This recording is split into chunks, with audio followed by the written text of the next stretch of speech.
चली अमेरिका। निधि का नेचर बचपन से ही शर्मिला था। वो ना ज्यादा लोगों से बात करना पसंद करती और ना ही ज्यादा मिलना जुलना। निधि, ये पैसे ले जरा और बाजार से चीनी तो ले आ। नहीं माँ, मैं नहीं जाऊंगी, मुझे शर्म आती है, आप ही चले जाओ ना। अरे पता नहीं क्या करेगी ये लड़की, जीवन में कभी कुछ किया ही नहीं सिवाय पढ़ाई और घर के कामों के। इसकी शादी भी आसपास ही कहीं करवा दो, दूर जाकर इसका गुजारा कैसे होगा। निधि सुनती सबकी, समझती भी, लेकिन चुप करके रह जाती। एक दिन पिता के दोस्त अपने परिवार के साथ निधि के घर खाने पर आते हैं। उनकी बेटी बहुत ही स्मार्ट होती है। निधि बेटा, वीणा के साथ बात करो, देखो अंकल की बेटी भी आई है उनके साथ। निधि वीणा के साथ वहीं बैठ जाती है। चलो ना अंदर चलते हैं, यहाँ कहाँ बड़े लोगों के बीच बैठे। निधि माँ की तरफ देखती है और अंदर चली जाती है। वैसे मैंने ना अपना चैनल खोला है, तुम सब्सक्राइब करना उसमें। मैं ना ब्यूटी और फैशन की बात करती हूँ, ये देखो। ओह, इतने सारे लोगों के सामने तुम कैसे इतना बोल लेती हो? मुझे तो बहुत शर्म आती है। अरे शर्म कैसी। खैर, सीधी सादी सी निधि, उसकी शादी हो जाती है राकेश से। राकेश एक स्मार्ट लड़का था, उसे घूमना फिरना पसंद था, लेकिन निधि का शर्मिला व्यवहार वो समझ जाता है।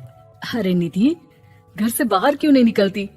लोगों से मिला जुला करो, तभी तो पता चलेगा ना कि दुनिया कैसी है।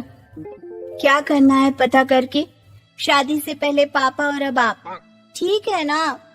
मुझे ज्यादा दुनियादारी में नहीं पड़ना। निधि की जिंदगी ठीक ठाक चल रही थी। उसके 2 लड़के होते हैं, दोनों को वो पढ़ाती लिखाती, उनका ख्याल रखती। निधि, 25 साल हो गए शादी को, दोनों बच्चे सेटल हैं। हम लोगों ने शहर में 2 मकान भी ले लिए। दोनों की शादी खुद का पता ही नहीं चला कैसे उड़ गया। हाँ ये तो है, मैं खुश हूँ। जिम्मेदारियाँ आती रही, मैं निभाती रही, और क्या चाहिए। देखो, मैंने सोचा है कि अब हम लोग अमेरिका जाकर रहेंगे। यहाँ की जिंदगी तो जी ली, वैसे मुझे वहाँ बहुत अच्छी नौकरी मिल रही है। मैं कैसे चलूंगी, मुझे वहाँ का कुछ नहीं पता। अब तो जानते हैं ना कि मैं घर से बाहर ही कम निकलती हूँ। अरे तो क्या हुआ, वहाँ भी घर में ही रहना है ना, मैं हूँ ना, नौकरी करूँगा। निधि मान जाती है और पति के साथ अमेरिका चली जाती है। माँ, तुम्हारी बहू को बच्चा होने वाला है, तो क्या तुम 2 महीने के लिए यहाँ आ सकती हो? मुझे तुम्हारी बहुत जरूरत है, मैं टिकट भेज देता हूँ। हाँ हाँ, ये तो बहुत खुशी की बात है। मेरा भी मन सबसे मिलने का कर रहा था, पर क्या माँ पर? अब मैं आऊंगी कैसे? पापा से बात करती हूँ। देखो माँ, प्लीज बहाना मत बनाना, तुम जानती हो ना इस वक्त में मैं किसी पर भरोसा नहीं कर सकता हूँ। निधि पति को सारी बात बताती है। क्या आप भी चलेंगे? निधि, आने जाने में बड़ा खर्च हो जाएगा, ऊपर से मुझे यहाँ छुट्टी नहीं मिलेगी। बहू पर वक्त ऐसा है कि तुमको तो जाना ही पड़ेगा। मैं अकेले दुकान तक तो नहीं जा पाती, इतनी दूर भारत कैसे जाऊंगी, मुझसे नहीं होगा। लेकिन सबके कहने पर निधि को जाना ही पड़ता है। एयरपोर्ट में घबराई निधि एक मुसाफिर से कहती है, मैं ना भारत जा रही हूँ, दिल्ली जाने वाली फ्लाइट। सब मिलकर निधि की मदद करते हैं और फाइनली निधि भारत पहुंच जाती है, जहां बेटा उन्हें घर ले आता है। वाह माँ जी, यहाँ तो मैं भोपाल तक नहीं जा पाती, आप अमेरिका से आ गई। भाई चालाकी तो औरतों में होनी ही चाहिए, यहाँ हम बुद्धू के बुद्धू रह गए। निधि इतनी दूर और लंबा सफर करके थक जाती है, वो चुपचाप बैठ जाती है। बैठना नहीं है माँ जी, बच्चा पकड़ना है, ये लीजिए। और हाँ, घर का काम तो मैं करूंगी नहीं, जानती है ना शरीर कच्चा सा है, तो मुन्ने को सुलाकर कुछ बना लीजिएगा। निधि को बहू का व्यवहार बहुत बुरा लगता है। जैसी भी थी, पिता और पति की हमेशा लाडली रही थी निधि। निधि बेटे की तरफ देखती है। माँ, वो काम वाली कोई मिल नहीं रही है ना, मैं देखने की कोशिश तो कर रहा हूँ, जैसे ही मिल जाएगी वो संभाल लेगी सारा काम। अरे कैसी बात कर रहे हो? जब पहले मैंने कहा था कि अमेरिका से इनके टिकट में जो पैसा खर्च कर रहे हो उतने में नौकरानी रख लो, तो नहीं, मेरी बात पर विश्वास नहीं था। कि ना ना कोई मेरे बच्चे को अच्छे से नहीं संभालेगा। अब इनका भी खर्चा और नौकरानी का भी खर्चा। अरे ना जी ना, मैं नहीं संभाल सकती। निधि जैसे तैसे 2 महीने रहकर वापस अमेरिका चली जाती है, लेकिन वहां जाते ही जैसे राकेश उसे देखता है उसके गले लग जाता है।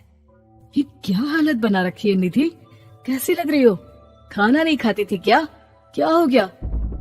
निधि पति से कुछ नहीं कहती, बस रोती ही चली जाती है। मैं नहीं चाहूंगी कभी भी भारत, आप मुझे हमेशा यहीं रखना अपने पास। राकेश बेटे को फोन करता है।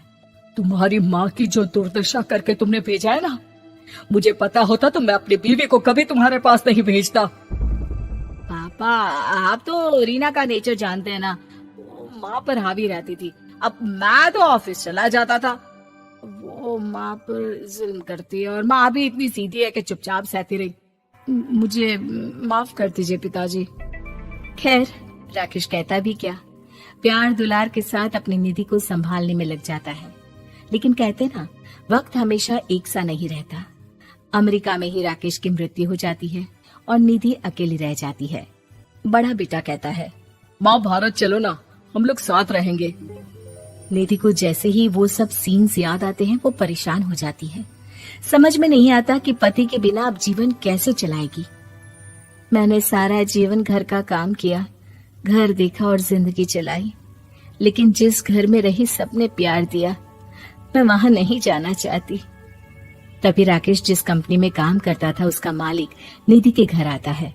वो भी भारतीय ही होता है। दीदी, राकेश ने आपके बारे में बताया था। जब से आप भारत से लौटी थी उसे आपकी बहुत चिंता रहती थी, इसलिए उसने मुझसे कहा था कि कभी अगर वो ना रहे तो मैं आपको ये पैसे दे दूं। और हाँ, हम लोगों की कंपनी में आपके लिए नौकरी भी है। निधि पति के पैसे देखकर मन में तसल्ली करती है और नौकरी के लिए हाँ कर देती है। अरे पागल है क्या माँ, कैसे नौकरी करोगी? ये अमेरिका है, दिल्ली नहीं। वहाँ तो तुम घर से निकल भी नहीं पाती थी, यहाँ कैसे? मेरे पति, मेरे पिता मुझे खुश देखना चाहते थे। वो लोग जब तक थे मुझे किसी चीज के लिए ना फोर्स किया, ना कभी कमी होने दी। पर अब मुझे जीवन जीने के लिए घर से निकलना ही होगा। बेटा, तुम तो अगली फ्लाइट से भारत लौट जाओ, मैं यहीं खुश हूँ।